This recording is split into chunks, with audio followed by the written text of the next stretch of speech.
लेकिन बाकी सब ने अवेकनिंग एरा को चुना और मैंने इसके उलट शूशन कल्टीवेशन शोषण का रास्ता चुन लिया।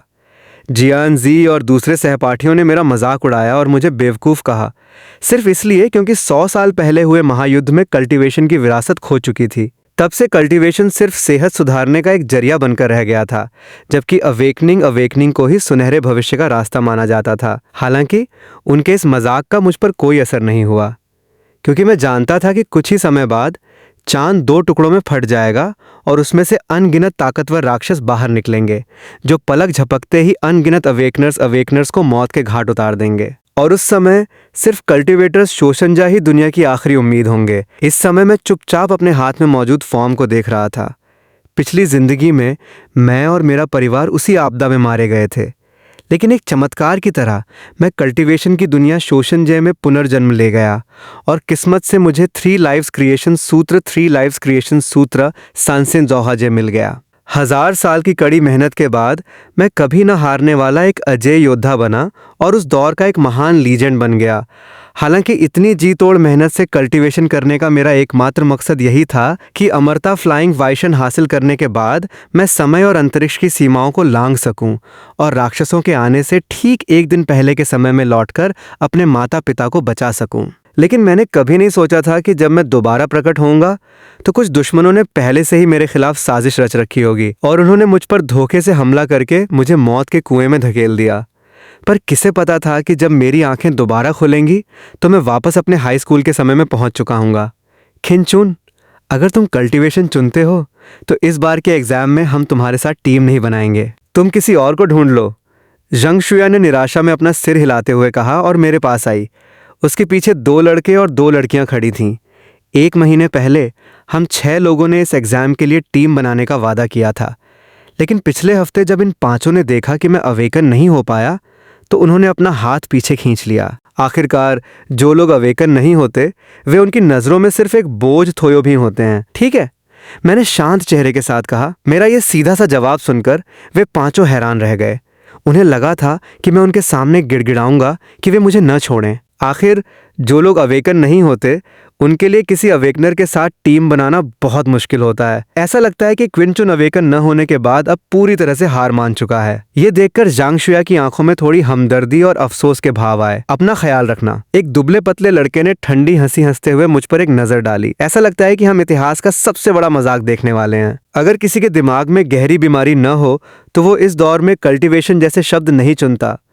मुझे टीम से निकाले जाते देख आसपास के छात्रों ने जोरदार ठहाका लगाया। हालांकि मुझे इन सब बातों की कोई परवाह नहीं थी। जब मैं घर पहुंचा तो मम्मी पापा ने पहले से ही एक शानदार डिनर तैयार कर रखा था। वे मेरा इंतजार कर रहे थे। उन्हें पता चल चुका था कि उनका बेटा अवेकन नहीं हो पाया है, इसलिए खाने के दौरान उन दोनों ने जानबूझकर इस विषय पर कोई बात नहीं की। खाना खाने के बाद ही पापा ने मुझे रोका और मेरे हाथ में एक काला कार्ड थमा दिया। पापा, ये क्या है? मेरे पापा ने एक गहरी सांस ली और मुस्कुराए। इस कार्ड में हमारी पिछले 20-25 सालों की पूरी जमा पूंजी है, इसे तुम रख लो। मैं और तुम्हारी माँ भी कभी अवेकन नहीं हो पाए, फिर भी हमारी जिंदगी अच्छी गुजर रही है। अब तुम बड़े हो गए हो, तुम्हें अपने फैसले खुद लेने चाहिए। हम तुम्हारी जितनी मदद कर सकते थे वह बस यही है। इतना कहकर उन्होंने कार्ड मेरे हाथ में थमा दिया और मम्मी की मदद करने किचन में चले गए।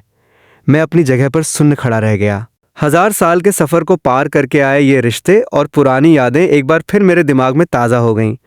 पुरानी यादें और वर्तमान की हकीकत एक दूसरे में मिल गईं और इस समय हाथ में मौजूद वो कार्ड मुझे बहुत भारी महसूस हो रहा था। इस बार मैं इतिहास को खुद को दोहराने नहीं दूंगा, क्योंकि इस दुनिया में स्पिरिचुअल एनर्जी लिंची बहुत कम है। इसलिए कल्टीवेशन करने का इकलौता तरीका कीमती चीज़ों और जड़ी बूटियों की एनर्जी को सोखना है, और उन कीमती चीज़ों को खरीदने के लिए पैसों की ज़रूरत थी। इसलिए मैंने पापा के पैसों को मना नहीं किया। तुरंत ही मैं पैसे लेकर पास के सबसे बड़े मेडिकल स्टोर की तरफ निकल गया। इस समय रुईकांग फार्मेसी में लोगों की काफ़ी भीड़ थी, जिनमें से ज़्यादातर अवेकनर्स थे जो दवाइयाँ और पोषण खरीदने आए थे।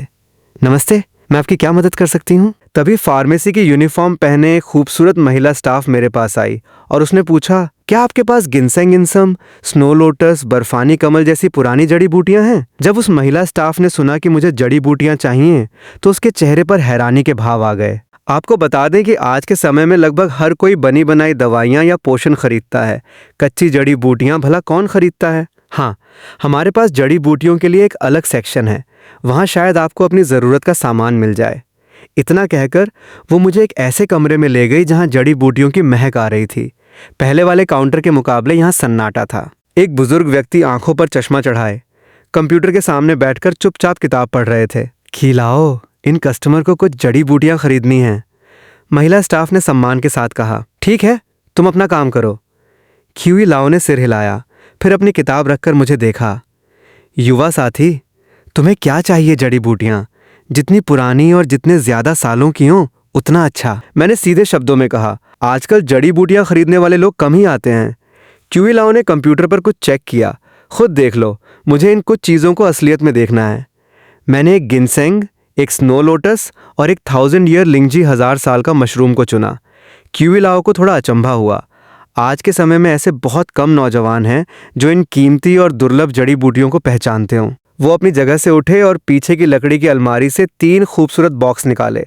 देख सकते हो, पर हाथ मत लगाना। उन तीनों जड़ी बूटियों से निकलने वाली हल्की स्पिरिचुअल एनर्जी को महसूस करते हुए मैंने पूछा, ये कितने की हैं? एक पीस की कीमत 3,50,000 है।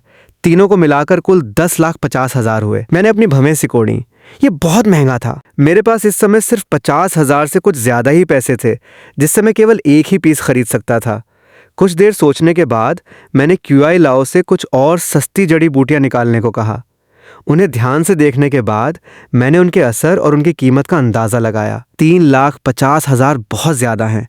ये लुओ हुआ फल सिर्फ 10,000 का है, जबकि गिनसेंग का असर 20 लुओ हुआ फ्रूट्स के बराबर है। इसके सालों की उम्र और दुर्लभ होने के हिसाब से भी इसकी कीमत ज्यादा से ज्यादा 2,50,000 होनी चाहिए। मैंने धीरे से कहा। यह सुनकर क्यूई लाओ की आंखें चमक उठीं। इतनी कम उम्र में इस लड़के के पास कमाल की परख थी।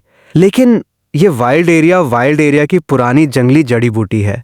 अगर 18 साल की उम्र से पहले इसका लगातार सेवन किया जाए तो ये अवेकन होने की संभावना को बढ़ा देती है। सिर्फ इसी वजह से इसकी कीमत कम से कम 1 लाख बढ़ जाती है। क्यूआई लाओ ने पास में रखी एक दूसरी खेती की हुई गिनसेंग की तरफ इशारा किया। अगर तुम इस साधारण वाली को लेते हो तो मैं इसे तुम्हें 1 लाख में दे सकता हूँ। मैंने उसकी तरफ देखा और अपना सिर हिला दिया। उसमें स्पिरिचुअल एनर्जी न के बराबर थी, जो मेरे किसी काम की नहीं थी। तभी चेहरे पर एक डरावने कटे के निशान वाला एक भयानक दिखने वाला अधेड़ उम्र का आदमी दुकान के अंदर आया।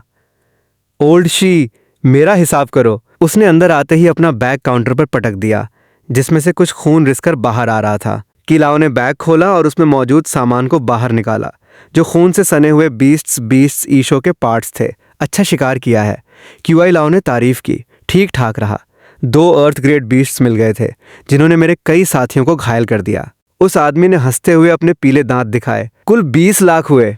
तुम्हारे फोन पर ट्रांसफर कर रहा हूँ। ठीक है, मेरे लिए कुछ दवाइयाँ तैयार रखना, मैं कल आकर ले जाऊंगा। इतना कहकर वो बिना पीछे मुड़े चला गया। क्या आपकी दुकान बीस्ट्स के पार्ट्स भी खरीदती हैं? मैंने हैरान होकर पूछा। किए लाओ सामान समेटते हुए सिर हिलाने लगे। कुछ दवाइयाँ और पोषण बनाने में बीस्ट्स के पार्ट्स की जरूरत पड़ती हैं। वो आदमी इसी काम में माहिर एक अवेकनर है। इसके बाद क्यूई लाओ ने मुस्कुराते हुए मेरी तरफ देखा। युवा साथी, क्या तुम मेरे साथ एक सौदा करना चाहोगे? मुझे थोड़ा अचंभा हुआ। कैसा सौदा? मैं देख सकता हूं कि तुम्हारे पास पैसों की कमी है। क्यूई लाओ ने सीधे शब्दों में कहा।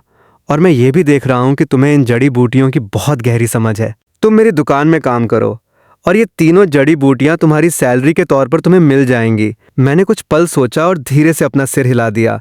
मेरे पास वक्त नहीं है। तभी क्यूई लाओ ने काउंटर पर अपनी उंगली थपथपाई और कहा, चलो मैं एक कदम पीछे हटता हूँ। मेरे पास अक्सर लोग वाइल्ड एरिया से लाई हुई अजीबोगरीब जड़ी बूटियां बेचने आते हैं। कभी कभी कुछ चीज़ें ऐसी होती हैं जिन्हें मैं भी ठीक से समझ नहीं पाता। उस समय मुझे तुम्हारी पारखी नज़र की ज़रूरत होगी। क्या ये मंजूर है? ठीक है। मैंने सिर हिलाकर सहमति दी। ये सौदा भले ही ऐसा लग रहा था कि इसमें क्विंचुन का फ़ायदा है, लेकिन उसके अनुभव और ज्ञान के हिसाब से क्यूई लाओ को बहुत बड़ा फ़ायदा होने वाला था। ठीक है, तो अगली बार मिलते हैं। उम्मीद है तुम मुझे हैरान करोगे। कीलाओ ने तीनों बॉक्स मुझे सौंप दिए और वापस अपना सामान समेटने लगे। जड़ी बूटियां मिलने के बाद मैंने एक टैक्सी ली और यूं लेक पार्क की तरफ निकल पड़ा।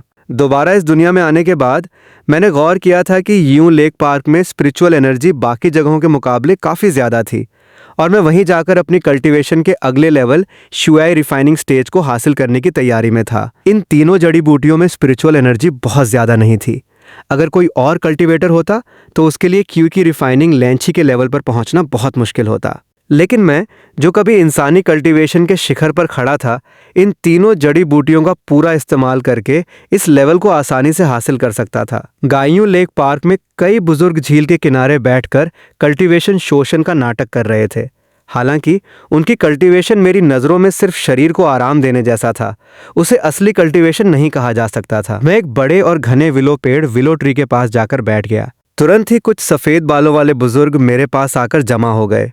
पिछले कुछ दिनों से जब मैंने यहाँ कल्टीवेशन शुरू किया था तो इन बुजुर्गों ने महसूस किया था कि मेरे पास बैठने से उन्हें बहुत फुर्ती और एनर्जी मिलती है, इसलिए जब भी वे मुझे देखते मेरे पास चले आते। मैंने उनसे कुछ नहीं कहा और अपना 3 लाइव्स क्रिएशन सूत्रा चलाना शुरू कर दिया। आसपास की हल्की स्पिरिचुअल एनर्जी मेरी तरफ खिंची चली आई। विलो पेड़ की डालियां हिलने लगीं और वे पहले से ज्यादा हरी भरी दिखने लगीं। आसपास बैठे बुजुर्गों को अपनी सेहत में एक नई ताजगी महसूस हुई, जैसे वे 10 साल जवान हो गए हों। रात के पिछले पहर में जब चांद चमक रहा था और पार्क के सभी लोग जा चुके थे, तब मैंने महसूस किया कि सही वक्त आ गया है। अपने शरीर के अंदर की स्थिति को जांचने के बाद मैंने जमीन पर एक छोटा स्पिरिट गैदरिंग अरे डोरिंचन बनाया और तीनों जड़ी बूटियों को उसके बीच में रख दिया। उस एरे से एक हल्की चमक निकली और तीनों जड़ी बूटियां तुरंत सूख गईं। उनके अंदर की पूरी स्पिरिचुअल एनर्जी बाहर निकल आई और धुंध की शक्ल में मेरे शरीर के अंदर समाने लगी। इस समय मेरा ध्यान पूरी तरह केंद्रित था और मैं अगले लेवल को पार करने की पूरी कोशिश कर रहा था। अचानक मेरे आसपास हवा का एक तेज बवंडर उठा। मैंने अपनी आंखें खोलीं और एक गहरी सांस बाहर छोड़ी। अपने शरीर में दोबारा स्पिरिचुअल एनर्जी के बहाव को महसूस करते हुए मैंने राहत की सांस ली। आखिरकार मैं क्यूई रिफाइनिंग लेवल 1 फीट पर पहुंच गया था। अब मैं छोटे मोटे जादुई तरीके और तकनीकें इस्तेमाल कर सकता था जिससे खुद की रक्षा की जा सकती थी। शुरुआत में जब मैं कल्टीवेशन की दुनिया में गया था तो मुझे किसी चीज़ का ज्ञान नहीं था और सही रास्ता ढूंढने में मुझे 100 साल लग गए थे। लेकिन इस बार मैं हर एक लेवल को बिल्कुल परफेक्ट तरीके से पूरा करूंगा और फिर से दुनिया के शिखर पर पहुंचूंगा। उठकर जाने के बाद सुबह की सैर पर आए कुछ बुजुर्ग वहां पहुंचे। जमीन पर यह अजीब सा नक्शा किसने बनाया है? दिलचस्प है। एक भूरे बालों वाले बुजुर्ग ने भवें सिकोड़ते हुए उस डिजाइन को देखा। वो उस नक्शे के बीच में बैठे और अचानक उन्हें एक जोरदार झटका सा महसूस हुआ। जरा पता लगाओ, ये नक्शा यहाँ किसने बनाया है? घर लौटकर मैंने अपने कपड़े बदले और स्कूल की तरफ चल पड़ा। कुछ समय बाद शिक्षा मंत्रालय सभी यूनिवर्सिटीज के साथ मिलकर पहले टियानमिंग कप टूर्नामेंट का आयोजन करने वाला था। इस टूर्नामेंट में पहला स्थान पाने वाले को बहुत सारा नाम और संसाधन मिलते हैं और इसमें शामिल होने का इकलौता तरीका कॉलेज एंट्रेंस एग्जाम गाँव पास करना था। इसलिए मुझे इस एग्जाम में हिस्सा लेना ही था। इस समय क्लास 12 बी में बहुत शोरगुल था। मेरे आते ही क्लास में थोड़ी देर के लिए सन्नाटा छा गया। लो भाई, हमारी क्लास के कल्टीवेशन किंग आ गए, कल्टीवेशन की दुनिया के नंबर 1 महापुरुष, किसी ने मजाक उड़ाते हुए कहा। लेकिन जैसा उसने सोचा था, बाकी बच्चों ने उसका साथ नहीं दिया। इसके उलट सभी क्लासमेट्स मुझे बड़ी हैरानी से देख रहे थे। आज मैं उन्हें पहले जैसा नहीं लग रहा था, बल्कि मेरे चेहरे पर एक अलग ही तेज और अनोखा एहसास था। तभी क्लास टीचर जांग हेलू क्लास में आए और टेबल थपथपाकर सबको शांत कराया। फिर वे इस एग्जाम से जुड़ी जरूरी बातें समझाने लगे। इस बार का एग्जाम शहर के 28 हाई स्कूलों के बीच होने वाला एक जॉइंट एग्जाम था, जो number 38 wild area 9 38 wasteland exam site में आयोजित होगा। वहां अलग अलग लेवल के बीस्ट्स का शिकार करके पॉइंट्स हासिल करने थे, जिनमें एफ ग्रेड और लेवल 1 के बीस्ट्स को बोनस पॉइंट्स की तरह माना जाएगा। थोड़ी देर में सब लोग ग्राउंड में जाकर अपना सामान और राशन ले लेना। इतना कहकर जांग हेलू क्लास से चले गए। सभी छात्र लाइन में लगकर अपना सामान लें। ग्राउंड में पहुंचते ही सामने से एक कड़क और भारी आवाज गूंजी, जो हमारे स्कूल के प्रिंसिपल की थी। एक अवेकनर होने के नाते बिना माइक के भी उनकी आवाज में एक अलग ही धमक थी। अवेकनर्स बीच वाली लाइन में आए, मैकेनिक्स दाईं तरफ और रिसर्चर्स बाईं तरफ। कल्टीवेशन। हमारे स्कूल में ये ऑप्शन किसी का नहीं है। आखिर कल्टीवेशन किसने चुना है? सब जानते थे कि एग्जाम के फॉर्म में जो भी ऑप्शन चुना जाता था, उसी हिसाब से सरकार की तरफ से सामान दिया जाता था। बेसिक दवाइयों के अलावा अवेकनर्स को हथियार मिलते थे, मैकेनिक्स को शुरुआती रोबोटिक सूट एक्सोस्केलेटन मिलते थे और रिसर्चर्स को बंदूकें मिलती थीं। लेकिन कल्टीवेशन जैसा विकल्प आज तक इस एग्जाम में किसी ने नहीं चुना था, इसलिए प्रिंसिपल को भी समझ नहीं आ रहा था कि इसके लिए क्या सामान दिया जाए। थोड़ी देर हैरान रहने के बाद वे मुस्कुराए। वो छात्र जिसने कल्टीवेशन चुना है, स्टेज पर आकर अपना सामान ले जाए। ऐसा माहौल किसी भी आम छात्र के लिए बहुत शर्मिंदगी भरा हो सकता था, लेकिन मुझ पर इसका कोई असर नहीं पड़ा। मैं बिल्कुल शांत कदमों से स्टेज की तरफ बढ़ गया। बेटा, अगर तुम अभी भी अपना फैसला बदलना चाहो तो मैं तुम्हें अपना ऑप्शन बदलने की इजाजत दे सकता हूँ। प्रिंसिपल ने मुझे समझाते हुए कहा। नहीं, जरूरत नहीं है, मैंने सिर हिलाते हुए मना कर दिया। प्रिंसिपल बेबस हो गए। उन्हें समझ नहीं आया कि ये लड़का इतना जिद्दी क्यों है। उन्होंने ज्यादा कुछ न कहते हुए बस इतना कहा, ठीक है, मेहनत करना। प्रिंसिपल का चेहरा थोड़ा उतर गया था। उन्होंने मजाक उड़ा रहे बाकी छात्रों को डांटते हुए कहा, क्या देख रहे हो सब, जल्दी से अपना अपना सामान लो। तभी नीले बालों वाली लंबी और बेहद खूबसूरत लड़की मेरे सामने से गुजरी। उसने अपनी नजरें घुमाई और चुपके से मुझे ऊपर से नीचे तक देखा। वह स्पेशल क्लास की शुआई शोयाओ थी, जो हमारे स्कूल के 7 सबसे टॉप लेवल हेवन ग्रेड अवेकनर्स में इकलौती लड़की थी। इसे इतने पास से देखना कितना अच्छा लग रहा है, ये वाकई बहुत खूबसूरत है। पास खड़े लड़के उसे देखकर खोए हुए थे। 20 मिनट बाद सभी छात्रों को उनका सामान मिल गया। प्रिंसिपल के इशारे पर हजारों छात्र स्कूल से बाहर निकले और मिलिट्री प्लेन मिलिट्री एयरक्राफ्ट में सवार हो गए। प्लेन के अंदर का माहौल थोड़ा तनावपूर्ण था। कई छात्र घबराए हुए थे और अपनी घबराहट छुपाने के लिए आपस में बातें कर रहे थे। कई लोग चोरी छिपे मुझे भी देख रहे थे। मुझे तो कोई डर नहीं है। मैंने क्लास बी के बच्चों से सुना है कि ये लड़का न तो अवेकन हो पाया है और इसकी टीम ने भी इसे लात मारकर निकाल दिया है। भला कोई ऐसे बोझ को अपने साथ क्यों रखेगा। वे लोग जोर से हंसे, जैसे ऐसा करने से उनका डर कम हो रहा हो। ध्यान दें, हम नंबर 38 एग्जाम साइट के पास पहुंच चुके हैं। इस समय हम जमीन से 200 मीटर की ऊंचाई पर हैं। सभी लोग नीचे कूदें। प्लेन का पिछला दरवाजा खुला और अधिकारियों ने सबको एक एक ग्लाइडर, पैराचूट स्लैश स्लाइडिंग अम्ब्रेला थमा दिया। सभी छात्र अपनी अपनी टीमों के साथ एक एक करके नीचे कूदने लगे। नीचे एक तबाह हो चुकी जगह रुइंस थी, जहां चारों तरफ जंगली घास और झाड़ियां उगी हुई थीं। मच्छर भिनभिना रहे थे और हवा में एक अजीब सी सीलन और उमस थी। अरे देखो, वो कौन है? पूरे स्कूल का इकलौता महान कल्टीवेटर। हजारों में से सिर्फ एक चांस था कि वो हमें यहाँ मिल जाए। एक लड़के ने हैरान होते हुए कहा, वैसे अगर थोड़ी देर में यहाँ कोई बीस्ट आ गया तो क्या हमें इसकी मदद करनी चाहिए? एक लड़की ने चिंता जताते हुए पूछा। क्यों नहीं, मदद बिल्कुल करेंगे। एग्जाम के दौरान किसी छात्र की मदद करने की रिपोर्ट अगर ऊपर जाएगी तो हमें इसके एक्स्ट्रा पॉइंट्स मिलेंगे। एक तगड़े और चौड़े शरीर वाले लड़के ने बड़े आत्मविश्वास के साथ कहा। अभी वे पांचों आपस में बात ही कर रहे थे कि अचानक मेरे पीछे झाड़ियों में से 3 भयानक शिकारी भेड़िए, dire wolfs slash wolf dogs निकल आए। उनमें से हर एक भेड़िए की लंबाई 2 मीटर और ऊंचाई 1 मीटर के करीब थी।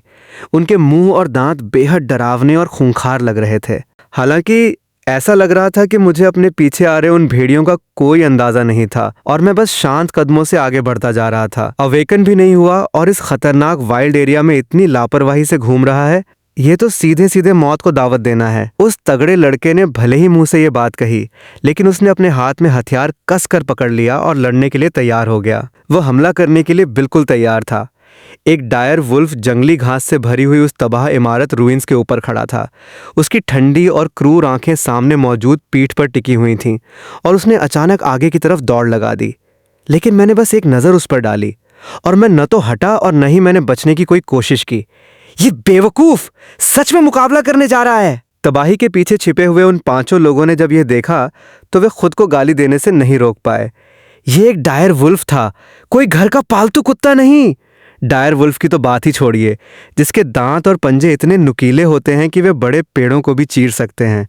उसकी तेज रफ्तार से आने वाली ताकत ही किसी तेज भागती हुई मोटरसाइकिल से कम नहीं होती। अगर वे खुद भी अवेकनर होने के नाते इस डायर वुल्फ के सीधे हमले की चपेट में आ जाते तो कुछ समय के लिए हिलने डुलने के काबिल नहीं रहते।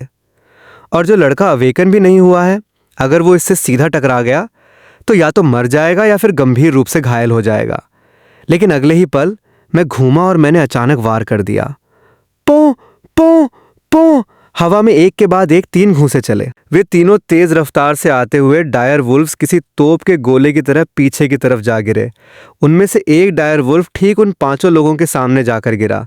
उसके मुंह से खून निकल रहा था। उसने थोड़ा छटपटाने की कोशिश की और कुछ ही पलों में उसकी जान निकल गई। वो तगड़ा और चौड़ा लड़का अपने पैरों के पास पड़ी इस मरी हुई एच ग्रेड बीस्ट को देखकर पूरी तरह सुन्न हो गया। इसने अकेले ही डायर वुल्फ को मार डाला, ये कैसे मुमकिन है?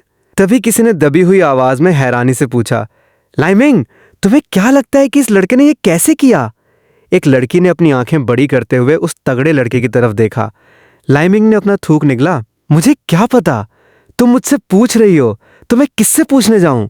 एक एच ग्रेड बीस्ट को पलक झपकते ही मार देना, ये तो कम से कम एक हेवन ग्रेड अवेकनर ही कर सकता है। एक आम अवेकनर एच ग्रेड बीस्ट को मार तो सकता है, लेकिन उसके लिए उसे काफ़ी खून खराबा और लड़ाई करनी पड़ती है। सिर्फ एक हेवन ग्रेड अवेकनर ही अपनी स्किल्स का इस्तेमाल करके एक झटके में एच ग्रेड बीस्ट को ख़त्म कर सकता है। इसी बीच मैं उनकी तरफ बढ़ रहा था। एग्ज़ाम के तीसरे दिन दोपहर 12 बजे से पहले पॉइंट्स की स्कैनिंग शुरू नहीं होने वाली थी। उससे पहले तक छात्रों को मारे गए बीस्ट्स के पार्ट्स को संभाल कर रखना था। मैंने अपनी चाकू की नोक से उस डायर वुल्फ के नुकीले दांत को बाहर निकाला और उसे अपने बैग में रख लिया। इसके बाद मैं बिना पीछे मुड़े वहां से चला गया। QI रिफाइनिंग स्टेज पर पहुंचने के बाद मेरी पांचों इंद्रियां और समझने की शक्ति बहुत ज़्यादा बढ़ चुकी थी। आसपास के 100 मीटर के दायरे में हवा की हल्की सी हलचल को भी मैं आसानी से महसूस कर सकता था। इसलिए मुझे पहले से ही पता था कि आसपास डायर वुल्व्स और ये छात्र मौजूद हैं। वे सिर्फ कुछ फर्स्ट स्टेज अवेकनर्स ही तो थे, वे मेरी नज़रों में आने के लायक भी नहीं थे। उन तीनों बीस्ट्स के दांतों को रखने के बाद मैं सीधे उस तबाह शहर के केंद्र सेंटर की तरफ बढ़ गया। एग्जाम साइट के जितने बीच में जाओगे, बीस्ट्स उतने ही ताकतवर मिलेंगे और उतने ही ज़्यादा पॉइंट्स मिलेंगे। टियानमिंग कप में हिस्सा लेने के लिए कम से कम ब्लू सिटी लैंड सिटी के टॉप 50 में आना ज़रूरी था। इसलिए केंद्र की तरफ जाकर F ग्रेड या उससे ऊपर के बीस्ट्स का शिकार करना ही मेरा मकसद था। खिनचुन! जब मैं एक तबाह हो चुके चर्च के पास से गुजर रहा था तो वहां से एक टीम बाहर निकली। उनमें से एक लड़का किनचुन को देखकर दंग रह गया। वो चेन हाओ था, जो बचपन से मेरा सबसे अच्छा दोस्त था। तुम यार पिछले कुछ दिनों से कहाँ गायब थे?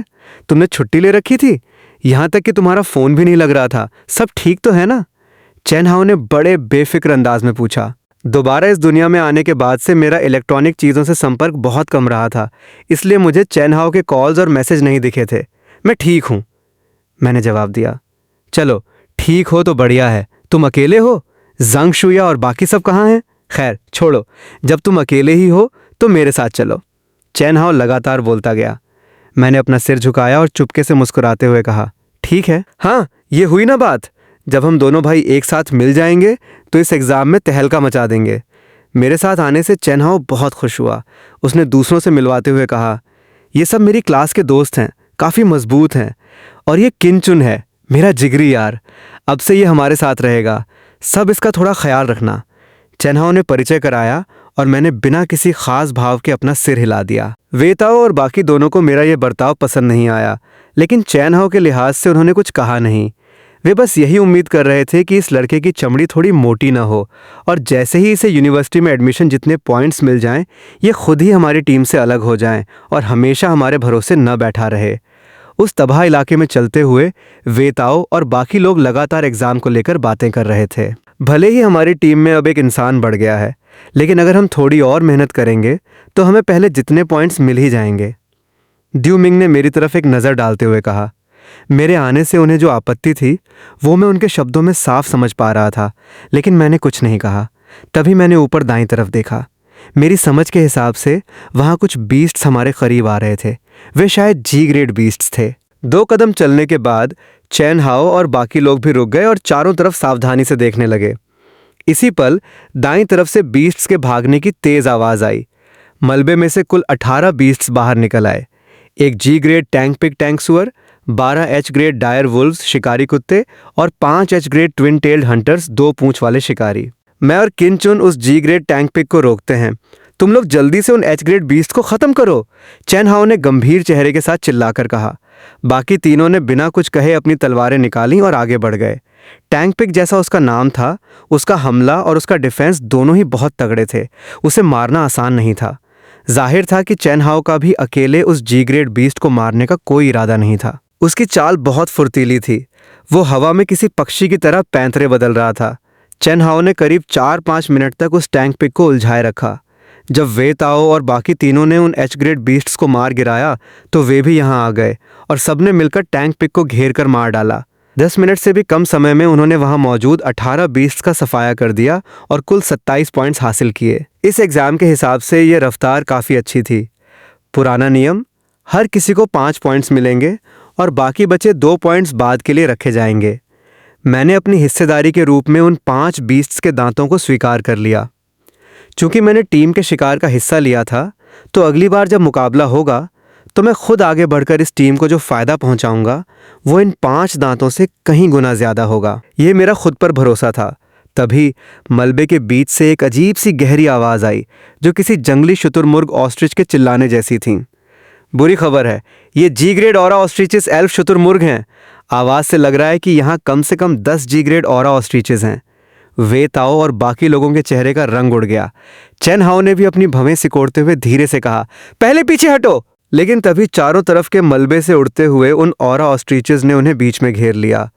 उनमें से हर एक की ऊंचाई 2 से 3 मीटर थी और उनके पंजे लोहे की तरह मजबूत दिख रहे थे जो एक भारी दबाव बना रहे थे। उन लोगों के चेहरे का रंग पूरी तरह उड़ चुका था। चैन हाओ ने अपनी तलवार निकाली और पूरी ताकत से लड़ने के लिए तैयार हो गया। इसके बाद तुम जितना हो सके मेरे पीछे रहना, हम पहले यहाँ से बाहर निकलेंगे। पर उसकी बात पूरी होने से पहले ही उसने देखा कि एक साया उसके पास से बड़ी तेजी से आगे निकल गया। वो साया इतना तेज था कि वे अपनी आंखों से उसकी रफ्तार का अंदाजा भी नहीं लगा पा रहे थे। जब वो साया रुका और उसने एक चूजे की तरह उस ऑरा ऑस्ट्रिच की गर्दन मरोड़ दी, तब जाकर उन्हें उस इंसान का चेहरा साफ दिखाई दिया। वो मैं था। चैन हाओ दंग रह गया। ये तो अवेकन भी नहीं हुआ था, फिर ये इतना खतरनाक कैसे हो सकता है? इसके बाद मैं उस ऑरा ऑस्ट्रिच को घसीटते हुए उनकी तरफ आने लगा। चैन हाओ जोर से हंसा और उसने मेरे कंधे पर एक मुक्का मारा। तुम भाई कब से इतने खतरनाक हो गए? एक जी ग्रेड बीस्ट को एक झटके में मार दिया। तुम कहीं हेवन ग्रेड अवेकनर तो नहीं हो? मैंने अपना सिर हिलाया। नहीं, मैं एक कल्टीवेटर शोजनजा हूं। कल्टीवेटर? वे चारों हैरान रह गए। कल्टीवेशन तो सिर्फ सेहत सुधारने का एक जरिया माना जाता था, उसमें भला इतनी ताकत कहाँ से आ सकती है? इससे पहले जब उसने क्विन चुन को अपनी टीम में शामिल किया था तो उस पर थोड़ा दबाव था। आखिरकार ये टीम टॉप स्कूलों के कट ऑफ पॉइंट्स को ध्यान में रखकर बनाई गई थी, लेकिन किसे पता था कि क्विन चुन इतना ताकतवर निकलेगा। अब तो ऐसा लग रहा था कि बाकी लोगों को ही एक बड़ा सहारा मिल गया है। ओल्ड ड्यू, मेरा भाई कैसा लगा? चैन हाओ ने गर्व से दूमिंग की तरफ देखते हुए पूछा। दूमिंग ने एक अजीब सी नकली हंसी हंसते हुए कहा, जब क्विन चुन इतना ताकतवर है तो मेरा सुझाव है कि हमें और आगे बढ़ना चाहिए। वे ताओ ने माहौल को संभालते हुए कहा, क्या पता हम लोग 1500 से ज्यादा पॉइंट्स बना लें और तब हम किसी टॉप यूनिवर्सिटी में जा सकेंगे। मुझे भी ऐसा ही लगता है। क्विन चुन, तुम्हारा क्या ख्याल है? इस पर मुझे भी कोई आपत्ति नहीं थी।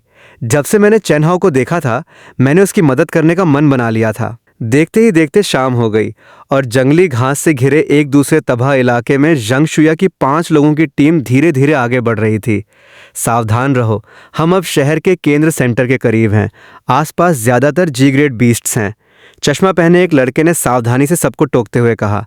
जब तक वो बिना अवेकन हुआ क्विन चुन हमारे साथ था तब तक हमें डरने की जरूरत थी। अब जब वो चला गया है तो हमें इतना डरने की क्या जरूरत है? शाओ सॉन्ग ने उसकी बात का जवाब दिया। जंग शुया के मन में थोड़ी ग्लानि थी। हमने सामान मिलते ही उसे टीम से निकाल दिया। क्या ये सही था? वो अवेकन भी नहीं हुआ है और उसने कल्टीवेशन चुना है। इस एग्जाम को वो कैसे पास करेगा? तभी दूसरी लड़की सनलिंग ने हंसते हुए कहा, मेरी प्यारी बड़ी साहिबा, आप फिर से अपनी फालतू की हमदर्दी क्यों दिखा रही हैं? सामने कुछ हलचल है। सुनलिंग ने दबी आवाज में सबको इशारा किया। वे सब तुरंत शांत हो गए और सामने देखने लगे। तभी एक बिल्ली या चीते जैसा दिखने वाला बीस्ट मलबे से बाहर निकला। वह बीस्ट एक इंसान जितना ऊंचा और करीब 3 मीटर लंबा था। उसका पूरा शरीर काला था और सिर से लेकर पूंछ तक 2 सुनहरी धारियां बनी हुई थीं।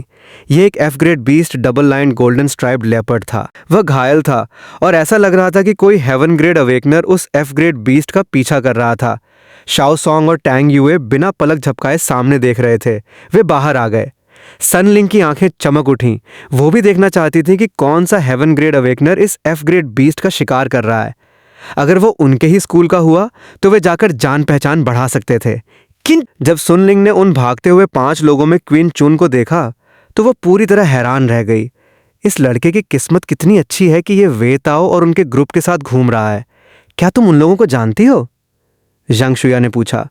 वे सब हमारे स्कूल के टॉप अवेकनर्स हैं। उनकी टीम हमारे स्कूल में टॉप 30 में आ सकती है। क्वीन चुन की किस्मत तो देखो, जो वो उनकी टीम में शामिल हो गया। जंग शुया की आंखों में थोड़ा सा अफसोस और ईर्ष्या थी। मैं तो बस एक चैन हाओ को जानती हूँ, मुझे नहीं पता था कि बाकी लोग भी इतने ताकतवर हैं। टैंग यूए ने अपना मुंह सिकोड़ा। ये लोग वाकई बहुत हिम्मत वाले हैं जो एक एफ ग्रेड बीस्ट का शिकार कर रहे हैं। चलो पास चलकर देखते हैं। वे लोग तेजी से उनके पीछे भागे। आज उन्होंने कई बीस्ट्स का शिकार किया था, जिनमें ज्यादातर जी ग्रेड और एच ग्रेड थे। शाम के समय जाकर उन्हें यह एफ ग्रेड बीस्ट मिला था, जिसे उन्होंने हमला करके गंभीर रूप से घायल कर दिया था। लेकिन किसी ने नहीं सोचा था कि यह चीता मरते मरते अपनी बची कुची ताकत का इस्तेमाल करके भाग निकलेगा। सावधान! मलबे की एक ऊंची दीवार को पार करते हुए मैंने आगे की तरफ झपट रहे चैन हाओ को हाथ पकड़कर पीछे खींच लिया। उसके हाथों से वो घायल चीता बस छूटने ही वाला था। तुमने मुझे क्यों रोका? चैन हाओ ने हैरान होकर किन चुन की तरफ देखा। शू! किन चुन के कुछ बोलने से पहले ही हवा को चीरती हुई एक तेज आवाज आई। डूबते सूरज की रोशनी में चमकती हुई एक तलवार की धार हवा में लहराई और उसने उस चीते को सीधे मलबे की दीवार पर दे मारा। चैन हाओ यह देखकर दंग रह गया। अगर अभी किन चुन ने उसे पीछे नहीं खींचा होता तो शायद वो तलवार सीधे उसे आकर लगती। इस एग्जाम में छात्रों के बीच पॉइंट्स छीनने की मनाही नहीं थी, लेकिन दूसरों की जान की परवाह किए बिना इस तरह शिकार छीनना बहुत कम देखा जाता था। कौन है? चैन हाओ ने गुस्से में उस तरफ देखा जहां से तलवार आई थी। मलबे के पीछे से 3 युवक बाहर निकले, जिन्होंने ग्रे ब्लैक रंग की स्कूल यूनिफॉर्म पहन रखी थी। ये थर्ड हाई स्कूल की यूनिफॉर्म थी। वे वहां के हेवन ग्रेड अवेकनर्स थे। वेटाओ और बाकी लोगों ने तुरंत उन्हें पहचान लिया कि वे थर्ड स्कूल के लोग हैं। तुम लोग यहाँ क्या कर रहे हो? क्या तुम हमारा शिकार छीनने की कोशिश कर रहे हो? गोल बालों कट बैंग्स वाला जाओ विन्यान दिखने में काफी हैंडसम और हंसमुख लग रहा था, लेकिन इस समय वो बड़े घमंड के साथ किन चुन और बाकी लोगों को देख रहा था। जाओ विन्यान की बात सुनकर चैन हाओ का गुस्सा भड़क उठा। क्या मतलब तुम्हारा शिकार? इस चीते को हमने घायल किया था और हम ही इसका पीछा करते हुए यहाँ तक आए हैं। जाओ विन्यान ने एक ठंडी हंसी हंसते हुए दीवार पर टंगे उस चीते की तरफ इशारा किया। ये तलवार किसकी है? चैन हाओ के पास कोई जवाब नहीं था। वो बस गुस्से में उसे देखता रहा।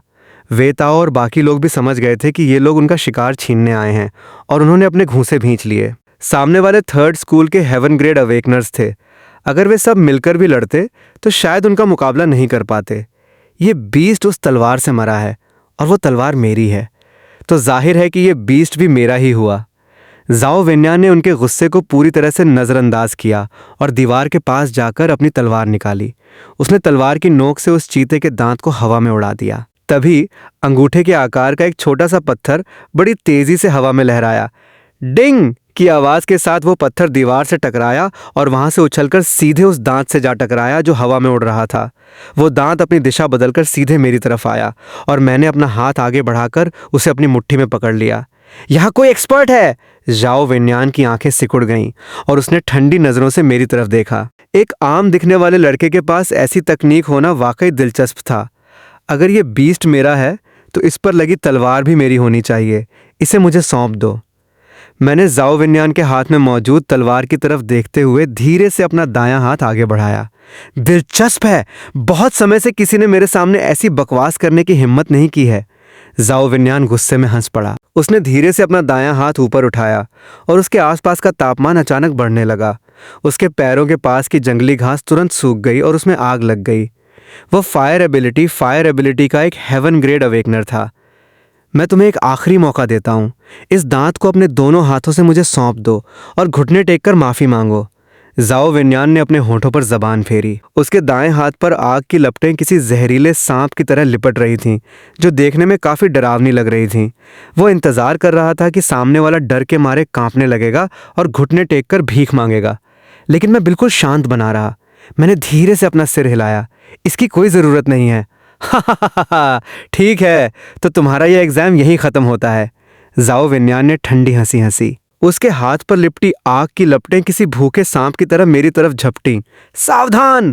क्विन चुन और चैन हाओ के चेहरे का रंग उड़ गया, लेकिन मेरी नजरों में यह तकनीक किसी बच्चे के आग से खेलने जैसी बचकानी थी। मैंने बस अपनी उंगली से एक इशारा किया और मेरी स्पिरिचुअल एनर्जी हवा को चीरती हुई आगे बढ़ी। बैंग! वह खतरनाक दिखने वाला आग का सांप उस एनर्जी से टकराते ही ताश के पत्तों की तरह बिखर गया और आग की चिंगारियां जमीन पर जा गिरीं। क्या? इसने मेरे आग के सांप को बिखेर दिया? इसने ये कैसे किया? जाओ विन्यान और उसके दोनों साथी हैरान होकर किन चुन को देखने लगे। अच्छा है, तो एक बार और सही, मेरी इस तकनीक का सामना करो। Twin snakes dance! अपनी पहली चाल नाकाम होने पर जाओ विन्यान का गुस्सा 7वें आसमान पर पहुंच गया। उसने अपने दोनों हाथ उठाए और इस बार दोनों हाथों पर आग के सांप लहराते हुए मेरी तरफ बढ़े। रुको! चाओ ज़ेंकिंग ने अचानक आगे बढ़कर जाओ विन्यान का कंधा पकड़ लिया। जाओ विन्यान के हाथों की आग गायब हो गई और उसने गुस्से में चाओ जेंकिंग की तरफ देखा। क्या मतलब है तुम्हारा? हम अभी शहर के केंद्र में नहीं पहुंचे हैं। अपनी ताकत यहाँ फालतू में बर्बाद मत करो। ये सिर्फ एक एफ ग्रेड बीस्ट है, इन्हें ले लेने दो। जाओ विन्यान को भी अपनी गलती का एहसास हुआ। उसने मन ही मन सोचा कि वो गुस्से में अपना बड़ा काम बिगाड़ने चला था। तुम्हारी किस्मत अच्छी है। इतना कहकर जाओ विन्यान, चाओ जेंकिंग और उनका तीसरा साथी वहां से जाने के लिए घूमे। लेकिन तभी पीछे से एक ठंडी और शांत आवाज आई। क्या मैंने तुम्हें जाने के लिए कहा? इस एक वाक्य ने चेन हाओ और बाकी लोगों के पसीने छुड़ा दिए। हे भगवान, जब वे थर्ड स्कूल के हेवन ग्रेड अवेकनर्स खुद जा रहे हैं तो तुम उन्हें दोबारा क्यों उकसा रहे हो? जाओ विन्यान, जो पहले से ही अपना गुस्सा दबा रहा था, ये सुनकर गुस्से में हंस पड़ा। तुम अपनी हद पार कर रहे हो। अगर मुझे अपने पॉइंट्स की परवाह न भी हो तो भी मैं तुम्हें साल भर के लिए बेड रेस्ट पर भेज सकता हूं। मैंने बिल्कुल शांत होकर कहा, तुम चाहो तो कोशिश करके देख सकते हो। चाओ जेंकिंग ने अपनी भवें सिकोड़ी और वो उन दोनों के बीच में आकर खड़ा हो गया। उसके शरीर से एक अजीब सी ताकत की लहरें निकलकर शिन चुन की तरफ बढ़ने लगीं, लेकिन वे लहरें किसी अदृश्य ताकत से टकराकर वापस उसी की तरफ लौट गईं। इस छोटे से मुकाबले ने चाओ जेंकिंग के चेहरे का रंग पूरी तरह से बदल दिया। भले ही वो बहुत मजबूत था, लेकिन इस समय चाओ जेंकिंग और ज्यादा समय बर्बाद नहीं करना चाहता था। उसने अपनी तलवार किन चून को सौंप दी और कहा, क्या अब तुम संतुष्ट हो? मैंने धीरे से सिर हिलाया। इस बार के लिए ठीक है, याद रखना अगली बार ऐसा नहीं होना चाहिए। चाओ जेंकिंग, तुम मुझे रोको मत। मुझे इस लड़के को एक सबक सिखाने दो। जाओ विन्यान एक गुस्से में आए तिब्बती मस्तिफ कुत्ते की तरह भड़क रहा था, लेकिन चाओ जेंकिंग ने उसे पूरी ताकत से रोक रखा था। सिर्फ एक तलवार ही तो है, दे दो इसे। चाओ जेंकिंग ने भारी आवाज में कहा। इसके चक्कर में हम अपना असली काम नहीं बिगाड़ सकते। आखिरकार जाओ विन्यान ने अपने गुस्से को घूंट पीकर दबाया और गुस्से में वहां से चला गया। चेन हाओ और बाकी लोग तो किन चुन के इस कारनामे को देखकर पहले ही हक्के बक्के रह गए थे। वे जानते थे कि किन चुन ताकतवर हैं, लेकिन अपनी आंखों से उसे एक हेवन ग्रेड अवेकनर के सामने डट कर खड़े होते देखना और यहां तक कि उससे तलवार छीन लेना, उनके दिल में उसके लिए सम्मान और ज्यादा बढ़ा गया। वे लोग शहर के केंद्र सेंटर की तरफ गए हैं। क्या हम भी वहां चलें? चेन हाओ ने पूछा। जाएंगे, क्यों नहीं जाएंगे? मैंने शांत भाव से कहा। इसी बीच वाइल्ड एरिया में मौजूद एग्जाम साइट के उस बोर्ड के पास जहां लिखा था बाहरी लोगों का आना मना है, अचानक 4 बदहाल लोग दिखाई दिए। रुक क्यों गए? चलो आगे, एक कीमती लकड़ी का बॉक्स पकड़े हुए एक अधेड़ उम्र के आदमी ने डांटते हुए पूछा। तीसरे भाई, एग्जाम साइट में अवैध रूप से घुसना नियमों के खिलाफ है। अगर पकड़े गए तो बहुत भारी जुर्माना लगेगा। फटे हुए कपड़ों में मौजूद एक युवक ने, जिसके हाथ पर पट्टी बंधी थी, झिझकते हुए कहा, अब इन सब बातों का क्या फायदा? अगर उन लोगों ने हमें पकड़ लिया तो हम जिंदा नहीं बचेंगे, फिर नियमों का क्या डर? उस अधेड़ उम्र के आदमी ने लकड़ी के बॉक्स को कसकर पकड़ा और 5-6 मीटर ऊंची कंटीली तारों की बाड़ को लांघकर एग्जाम साइट के अंदर कूद गया। बाकी तीनों ने भी थोड़ी झिझक के बाद उसका पीछा किया।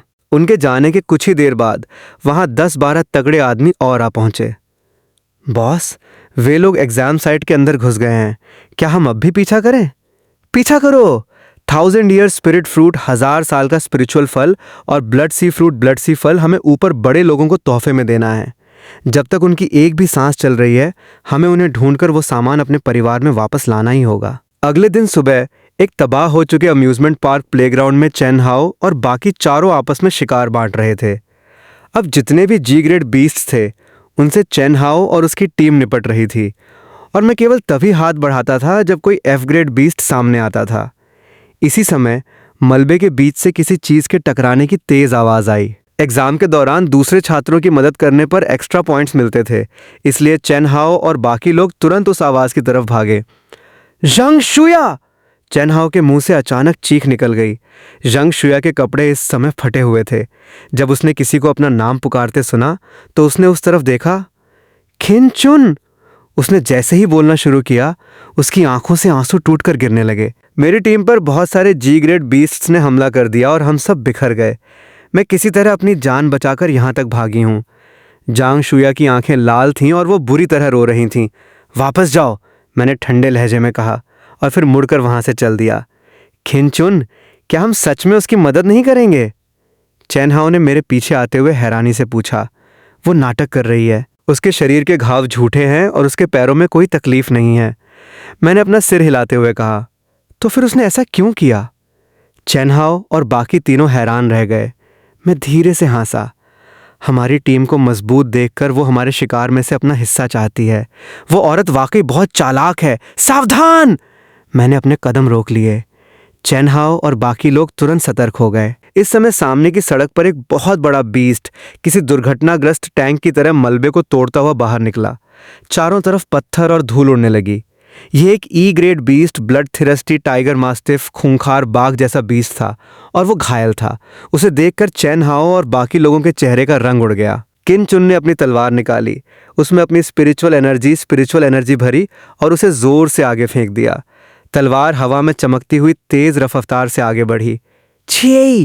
वो तलवार बिल्कुल सटीक निशाने पर उस ब्लड थर्स्टी टाइगर मास्टिफ की गर्दन को चीरती हुई उसे पास की दीवार पर दे मारी।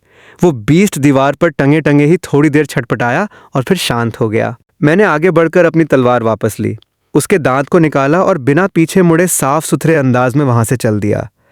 उनके जाने के बाद उसी रास्ते से 3 लोग और आए जहां से वो बीस्ट भागा था। उस ब्लड थिरस्टी टाइगर मास्टिफ को इस तरह मरा हुआ देखकर उनके चेहरे का रंग बदल गया। चाओ जेंकिंग ने पास जाकर घुटनों के बल बैठकर जांच की। ये कौन है? किस कमीने ने मेरा शिकार छीन लिया? जाओ वेन्यान गुस्से से लाल पीला होकर वहां आया और उसके आसपास का तापमान फिर से बढ़ने लगा। अपना गुस्सा काबू में रखो, चाओ जेंकिंग ने उसे डांटते हुए कहा। उसने अपनी भवें सिकोड़ी। ये निशान देखने में बिल्कुल वैसा ही लग रहा है जैसा मेरी तलवार से बनता है। ये सुनते ही जाओ विन्यान का गुस्सा 7वें आसमान पर पहुंच गया। धेत! साला फिर से वही कमबख्त है।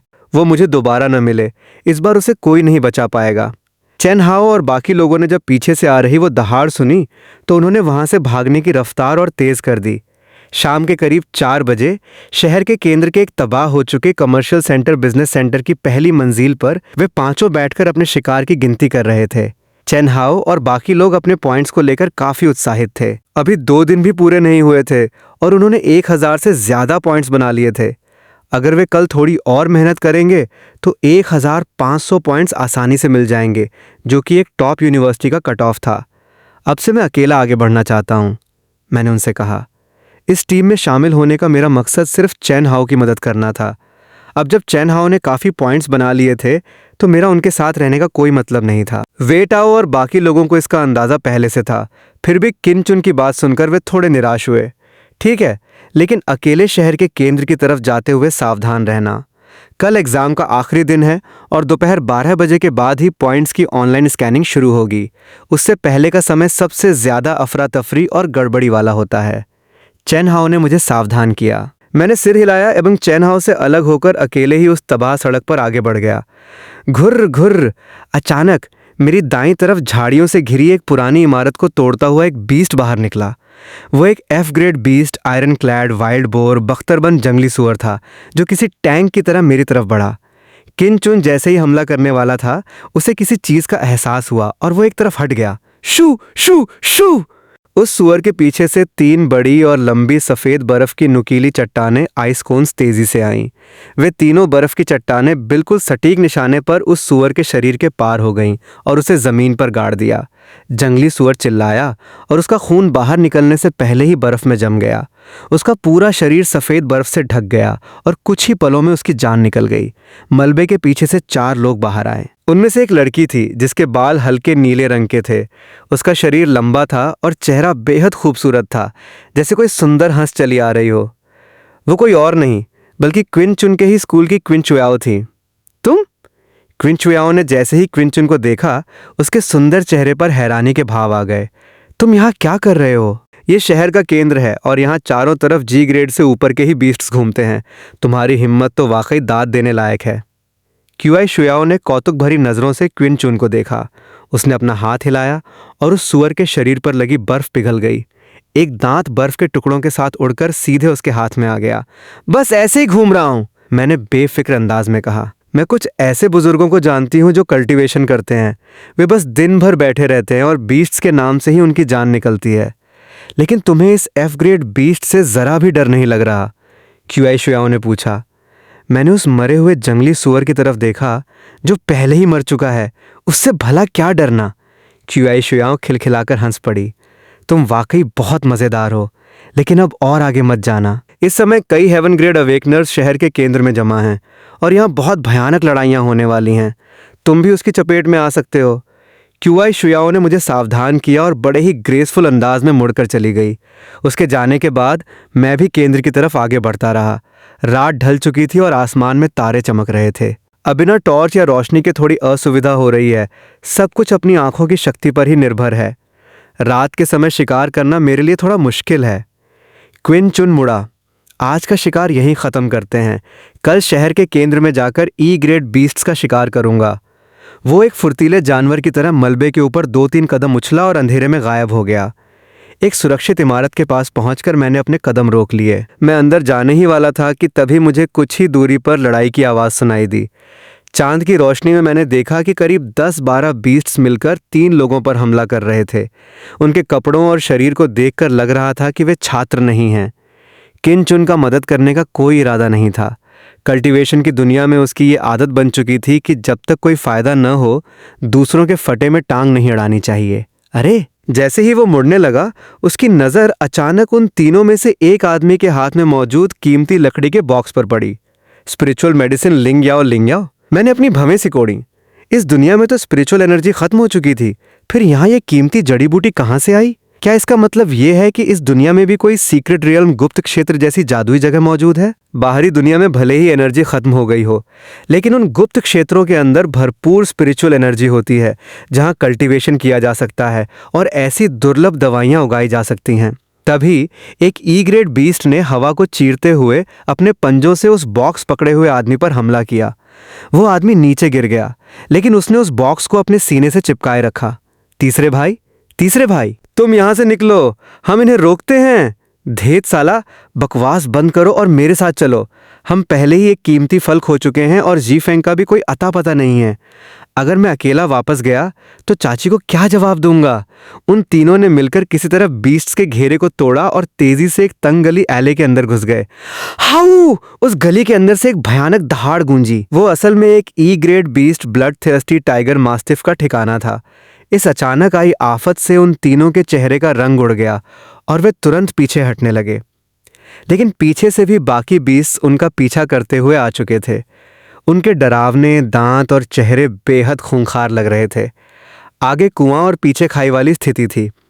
ऐसा लगता है कि आज हमारी जान नहीं बचेगी। वे जीवान ने एक दर्द भरी हंसी हंसते हुए कहा, अफसोस, हमें दादाजी के इलाज के लिए वो कीमती फल मिल तो गया, लेकिन हम उसे घर नहीं पहुंचा पाए। जब वे जीवान अपनी आखिरी लड़ाई लड़ने के लिए तैयार हो रहा था, तभी उसकी आंखों के सामने एक साया लहराया। एक पलक झपकते ही सामने मौजूद कई खूंखार एफ ग्रेड बीस्ट्स नीचे गिर गए और उनके शरीर से खून का फव्वारा छूट पड़ा। एक नौजवान हाथ में तलवार लिए उन बीस्ट्स के बीच काल बनकर नाच रहा था। जिन एफ ग्रेड बीस्ट्स ने उनका जीना हराम कर रखा था, वे उस नौजवान के सामने किसी आवारा कुत्ते की तरह कमजोर लग रहे थे, जिन्हें वो अपनी मर्जी से काट रहा था। देखते ही देखते उसने आसपास के सभी एफ ग्रेड बीस्ट का सफाया कर दिया। छोटे भाई, तुम्हारा बहुत बहुत धन्यवाद। वे जुआन और उसके दोनों साथियों ने दिल से शुक्रिया अदा किया। मैंने धीरे से सिर हिलाया और मेरी नज़र सीधे वे जुआन के हाथ में मौजूद उस कीमती बॉक्स पर टिक गई। वे जुआन का दिल बैठ गया। क्या ये नौजवान भी कोई लुटेरा है जिसकी नज़र मेरे इस कीमती फल पर है?